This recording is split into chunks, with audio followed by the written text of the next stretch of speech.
Dan pemirsa, berikutnya mekanisme pengelompokan jemaah calon haji di Mekah tahun ini berbasis syarikah. Mekanisme syarikah ini banyak dikeluhkan, diantaranya karena membuat pendamping bahkan keluarga terpisah. Dan bersama kita akan membahas lebih jauh terkait penerapan syarikah ini. Telah bergabung bersama kami anggota Komisi 8 DPR RI, Pak Abdul Fikri Fakih. Selamat sore Pak Fikri. Selamat sore, Assalamualaikum Mas Said. Waalaikumsalam. Pak Fikri, kita juga sebetulnya sudah mengundang pihak Kementerian Agama untuk memberikan, untuk meminta langsung konfirmasi dari mereka terkait syarikah ini, namun sayangnya sampai sekarang belum bisa bergabung. Jadi kita berdua saja nih Pak Fikri. Saya mau langsung saja, DPR ini mendorong Kementerian Agama untuk kemudian mengevaluasi sistem syarikah ini. Apa catatan yang DPR miliki berkaitan hal ini, Bapak? Sebetulnya sih kalau saya secara pribadi masuk dalam tim PUAS, tapi belum lihat real di lapangan seperti apa. Hanya memang banyak laporan dalam satu kloter jamaahnya bisa terbagi dalam beberapa syarikah. Bahkan ada yang sampai 4 syarikah dalam satu kloter. Misalnya begitu. Kemudian ada 2 kloter ditemui petugas ketua kloter PPIH, TKHI berbeda syarikah dengan jamaahnya dan sebagainya, sehingga mungkin berbeda dengan apa yang dijelaskan tadi. Nah, inilah yang saya kira kesulitan mendapatkan kartu nusuk, misalnya sulitnya menghubungi petugas syarikah, ini yang mesti diantisipasi, dan nampaknya memang penyelenggara dalam hal ini Kementerian Agama sedang dalam proses, karena ini kan baru, sungguh pun tahun lalu sudah ada keluhan-keluhannya sudah diantisipasi, tetapi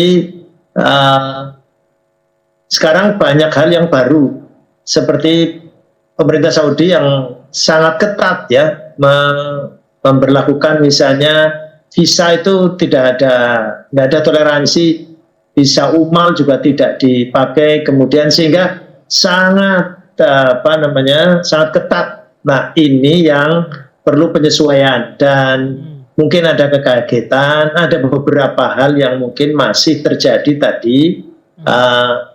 Ini masih secara daring, kami memberikan masukan-masukan, misalnya pihak syarikah mestinya punya waktu untuk datang ke hotel untuk pembagian kartu nusuk misalnya. Pihak syarikah bagaimana bertanggung jawab terhadap akomodasi tambahan di Madinah bagi jamaah yang tertinggal dari kloter dan sebagainya. Kalau memang sudah terjadi perbedaan syarikah dengan jamaah besar, ini didorong bagaimana supaya syarikah masuk dalam mobilisasi terutama di hotel yang transit misalnya, karena ada yang beda waktu, belum saatnya masuk, kemudian dia sudah datang kan harus ditransitkan, misalnya begitu. Sekali lagi, kalau saya mendengar dari petugas yang sudah sampai ke sana sih, semangatnya semuanya melayani.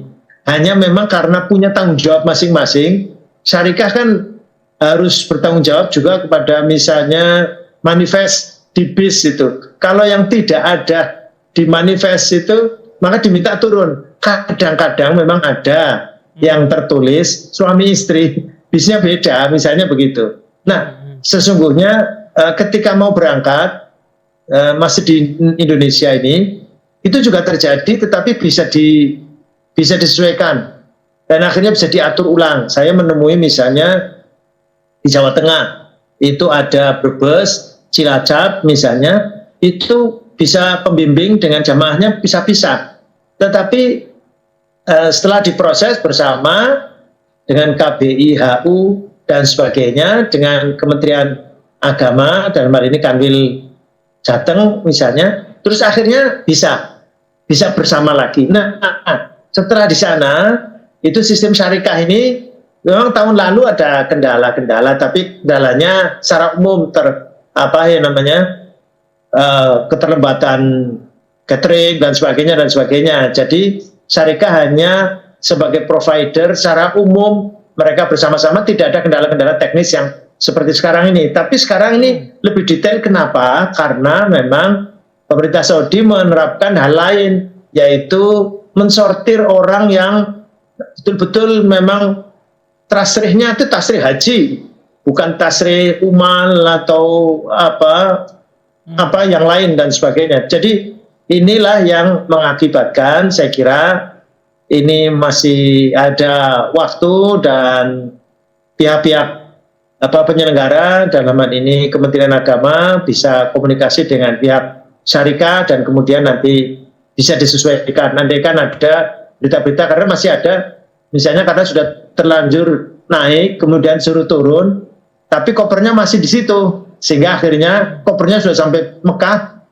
jamaahnya masih di Medina. Itu ada. Sekali lagi ini kasuistik ya, dan memang karena masih ada biasanya beritanya sampai ke Indonesia itu menjadi ramai. Padahal kalau saya tanya sih semua itu memang semangatnya melayani dan bertanggung jawab masing-masing. Syarikat juga tidak bisa disalahkan karena mereka bertanggung jawab terhadap nama-nama yang distorkan ke dia, maka dia harus mendapatkan pelayanan maksimal. Sementara yang tidak ada atau yang di syarikat lain tentu berarti tanggung jawab syarikat lain.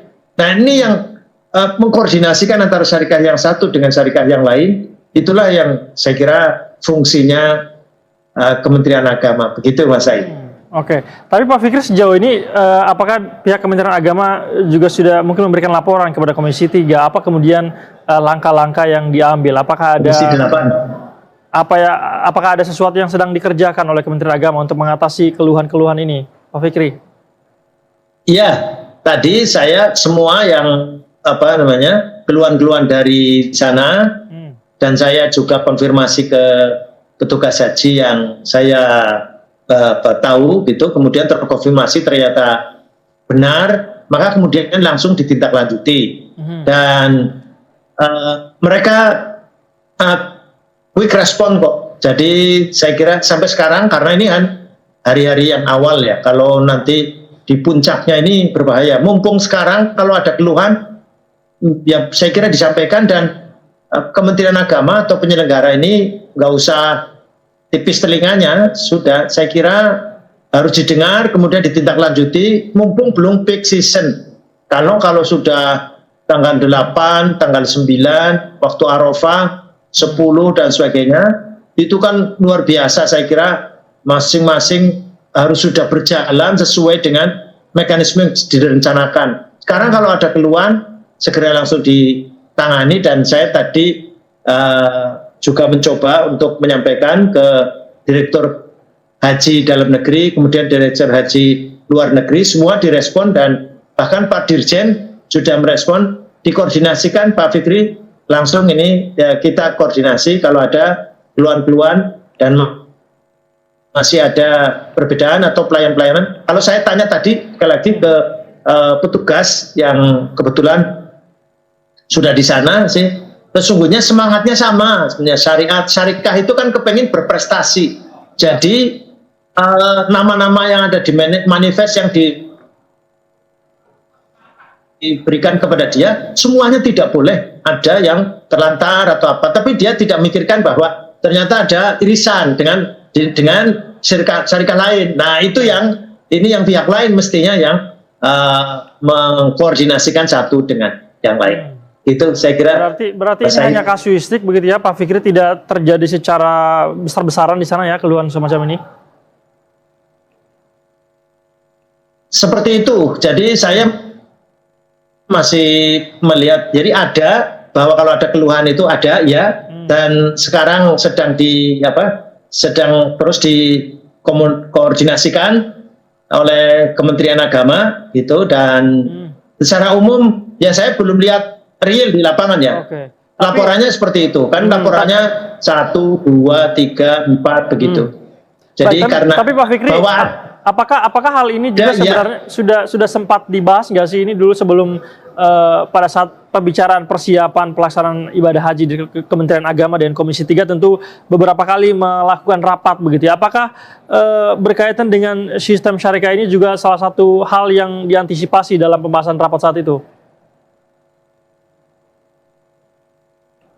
Memang penyelenggaraan haji kali ini mungkin berbeda ya, karena masih ada problematika penyelenggaraan haji yang lalu, kemudian banyak diantaranya saya saja baru masuk ke Komisi 8 kali ini, sehingga memang diskusinya masih yang besar-besar, yang misalnya menurunkan biaya ibadah haji itu bagaimana caranya, dan waktunya sangat singkat, sehingga memang ada pembicaraan, ada, dan apakah sudah dapat warning, sudah, dan apakah sudah dapat laporan kelanjutannya, sudah, tetapi memang tidak sampai detail seperti yang dikeluhkan sekarang. Kemarin misalnya ketika mau berangkat kita juga baru tahu bahwa ini kok ternyata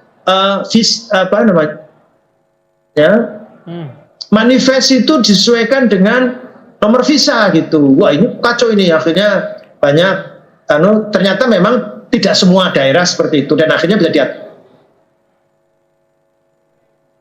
Baik, Pak Fikri, kita harapkan masalah-masalah ini bisa diselesaikan begitu ya, apalagi juga kita masih punya waktu, tadi ada mengatakan sebelum peak session, jadi setidaknya masih ada waktu untuk memperbaiki semua kekurangan-kekurangan. Kita harapkan semuanya lancar. Terima kasih Pak Abdul Fikri Fakih, anggota Komisi 8 DPR telah bergabung berbincang bersama kami di Berita Satu Sore.